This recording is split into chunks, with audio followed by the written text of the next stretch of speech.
انسانوں میں سب سے بڑا جذبہ، سب سے بڑا موٹیو جنسی ہے۔ اللہ نے بڑی کشش رکھی، مرد میں عورت کے لیے، عورت میں مرد کے لیے، لیکن عورت پیسیو ہے، مزاجن، وہ اقدام نہیں کرتی، آگے نہیں بڑھتی، مرد اقدام کرتا، آگے بڑھتا۔ یہ جو کشش ہے، اس کے نتیجے میں مرد اور عورت کے درمیان بے حجابی گویا کہ آگ پر تیل ڈالنا ہے، آگ بھڑکے گی۔ اسلام نے اس کو روکا ہے، پورا نظام اس کا معاشرتی، ایک بہت بڑا پردہ پورے معاشرے میں ہے، بہت بڑا پردہ، جیسے یہ چھوٹا سا پردہ آپ کو نظر آ رہا ہے نا، ادھر عورتیں ادھر مرد ہیں۔ اب یہ ہے بہت پیاری آیت ہماری خواتین کے لیے قابل غور۔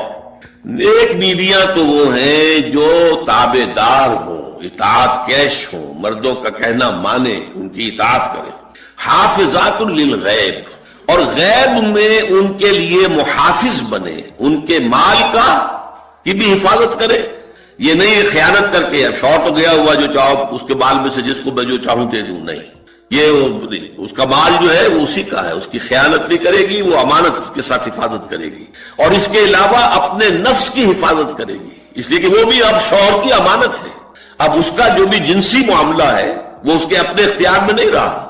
اس کو مل کے بزا کہتے ہیں ہماری فقہ کے اندر، کہ در حقیقت اس کا اختیار کامل اب شوہر کے ہاتھ میں آ چکا ہے، اس کے جنسی اعضاء جو ہیں وہ شوہر کے کنٹرول میں ہے، مل کے بزا، ملکیت گویا کہ اس کی ہے، لہذا اس میں کوئی خیانت اگر وہ کر رہی ہے تو وہ بھی اس کے خلاف ہو جائے گا معاملہ۔ فالصالحات قانتات، تو نیک بیویاں وہ ہوتی ہیں جو تابع دار ہو، فرما بردار ہو، اور غیب میں یعنی شوہروں کی عدم موجودگی میں، جبکہ موجود نہیں ہے، حفاظت کرنے والی ہوں، اور وہ حفاظت مال کی بھی اور اس کے ان کا اپنے نفس کی بھی۔ اور یہ کام آسان نہیں ہے، آپ کو معلوم ہے، شوہر کبھی 4 مہینے کے لیے باہر چلا گیا ہے، کبھی 1 سال کے لیے باہر چلا گیا ہے، عورت کے لیے اپنے نفس کو تھامے رکھنا، اپنے جنسی خواہشات کو، فرض کی جوان عورت ہے، اس کی اپنی بھی، اس کی بھی تو نفسانی خواہشات ہیں، تو آسان کام نہیں ہے۔ یہی وجہ ہے، آپ کے علم میں ہوگا کہ واقعہ بڑا عجیب پیش آیا تھا، اس کو بیان کرتے ہوئے شرم بھی آتی ہے۔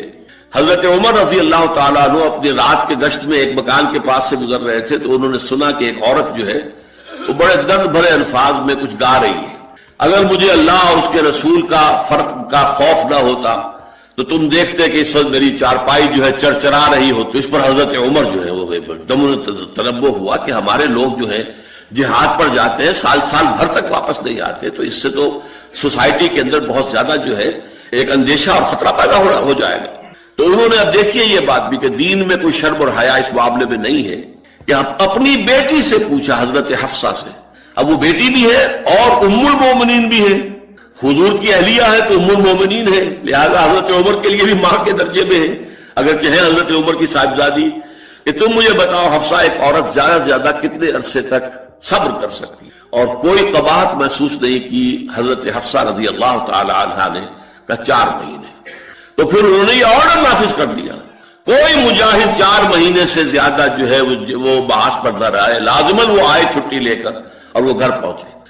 آپ اس کی روشنی میں دیکھیے جو کچھ ہمارے ہاں ہو رہا ہے، امارات میں جو لوگ کام کرتے ہیں، سعودی عرب میں کام کرتے ہیں، باہر کے ممالک میں کام کرتے ہیں، جوان بیویوں کو یہاں چھوڑ جائے، پھر جو قصے ہوتے ہیں، جو سکینڈلز ہوتے ہیں، پھر جب وہ شوہر صاحب تشریف لاتے ہیں تو وہ دیور اور بیوی جو ہے مل کر اسے قتل کرتے ہیں، اس لیے کہ یہاں تو دنیا بدل چکی ہے، دیور کی اور بھابھی کے رشتہ کچھ اور ہی بن چکا ہے، لہذا وہ قتل بھی کرتے ہیں، مال بھی سارا لے لیتے ہیں۔ یہ ساری خبریں آپ اخبارات میں پڑھتے ہیں۔ یہ کیوں ہے؟ فطرت کے خلاف ایک طرز عمل آپ اختیار کر رہے ہیں، یا تو اپنی فیملیز کو ساتھ لے کر جائے گی، یا یہ ہے کہ پھر یہ وقفہ کا جو ہے معاملہ زیادہ، میں سمجھتا ہوں اس حدیث کے بعد جو حضرت عمر کا فیصلہ تھا 4 مہینے کا، اس سے زائد جو ہے باہر سٹے کرنا، اپنے گھر نہ آنا، ایک اعتبار سے گناہ کے درجے کی بات ہو جائے گی۔ علیکم بسنتی و سنت الخلفاء الراشدین المہدیین، تمہارے ذمے ہے میری سنت بھی اور خلفاء راشدین جو ہے میری، ان کی سنت بھی۔ انسانی تمدن کا اہم ترین اور بنیادی ترین مسئلہ کیا ہے؟ تمدن کا ایک ہے انسانی زندگی کا مسئلہ۔ انسانی زندگی کا سب سے پہلا مسئلہ وہی ہے کہ جو حیوانی زندگی کا بھی ہے، اپنی مادی ضروریات، پیٹ کھانے کو مانگتا ہے، سب سے پہلے یہی ہے، اس میں کوئی شک نہیں۔ لیکن اس کے بعد جب 2 انسان ملتے ہیں اور اس سے تمدن شروع ہوتا ہے، اس کا سب سے بڑا مسئلہ ہے انسان کی شہوت۔ اللہ نے 2 جنسیں بنا دی ہیں، مرد ہیں، عورت ہیں، اور ان دونوں کے درمیان تعلق سے نسل آگے چلتی ہے۔ اب اس معاملے کو کیسے ہارنس کیا جائے، کیسے منظم کیا جائے، یہ جذبہ بہت پوٹنٹ ہے.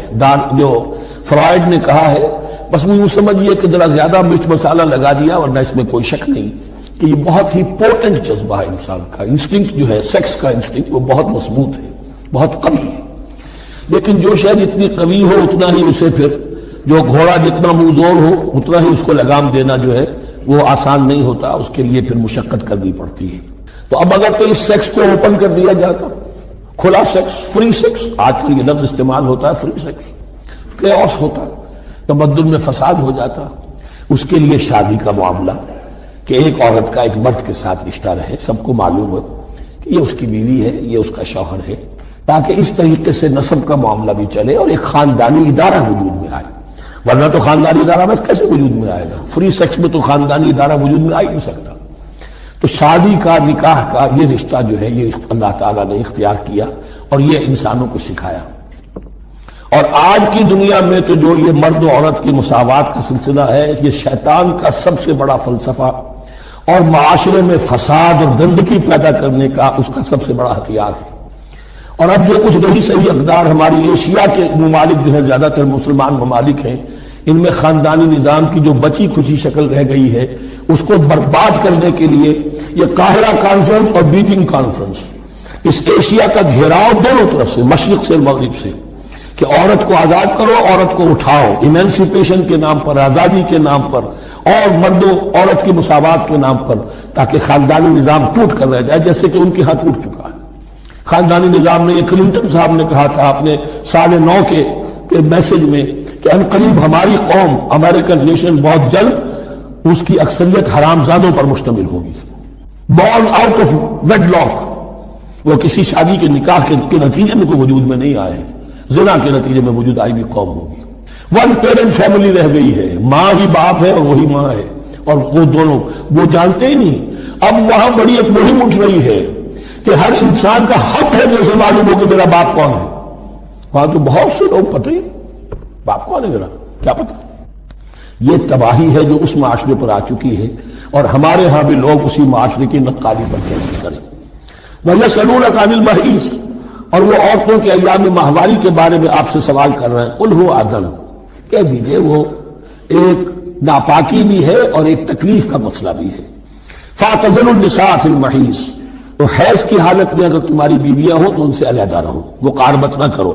وَلَا تَقْرَبُوهُنَّ حَتَّى يَطْهُرْنَ، اور ان سے مقاربت نہ کرو یہاں تک کہ وہ پاک ہو جائیں. فَإِذَا تَطَهَّرْنَ،